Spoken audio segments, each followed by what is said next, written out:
So one of the things you mentioned, and I've known from a bit, is you've done some development work on some road cars now. Specifically, well, I don't know whether you've done any others. Have you done any others other than Singer, or was that the first? No, Singer. I mean, I did when we did the 4GT program. We did Yeah, some testing closer to the end of the program with the road car, sort of durability testing with it, and just some feedback for the guys. But I wouldn't say I was that involved with that. Whereas with the Singer DLS, yeah, I've been involved in that since the first meeting. So what's that like to have been working with from the beginning to now? It's an uh, unbelievable thing. it's unbelievable, intense, stressful, but overall massive fun. Obviously, COVID threw massive spanners in the work for us, but the engine itself, especially the air cooled flat six 4 valve head, which no one so far or in history, they could do the 4 valve head with turbos, but they weren't able to do it with normally aspirated Mm, successfully.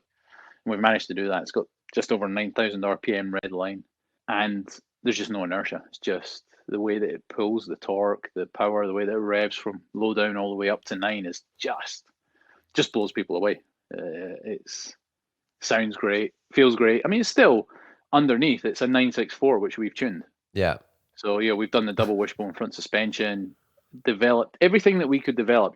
We tried to look at it as if Porsche had the technology we have now, what would they have done with the air mm, cooled 911? And that's how we tried to approach it. And there's just obviously it's a jewel. It is an incredible thing to look at. But the great thing about Porsches is they work in all ways. And this is obviously a more intense version than say, the car above me, the classic yeah. Singer.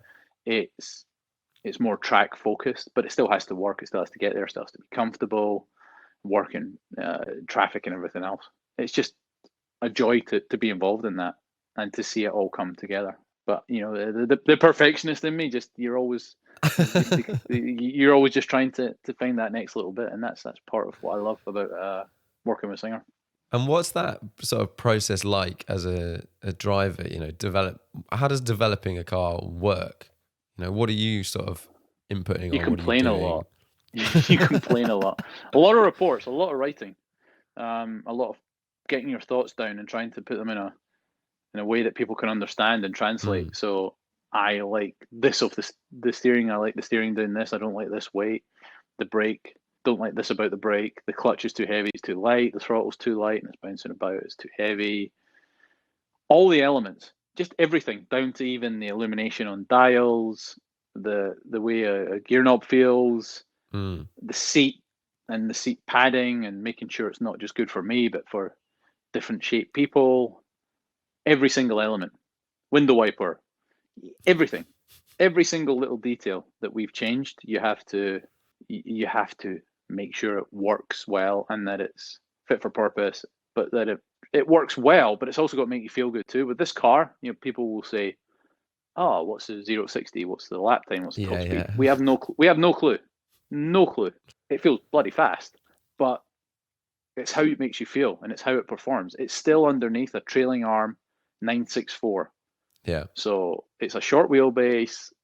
We've increased the width a little bit, but it's still an early 90s 911 underneath.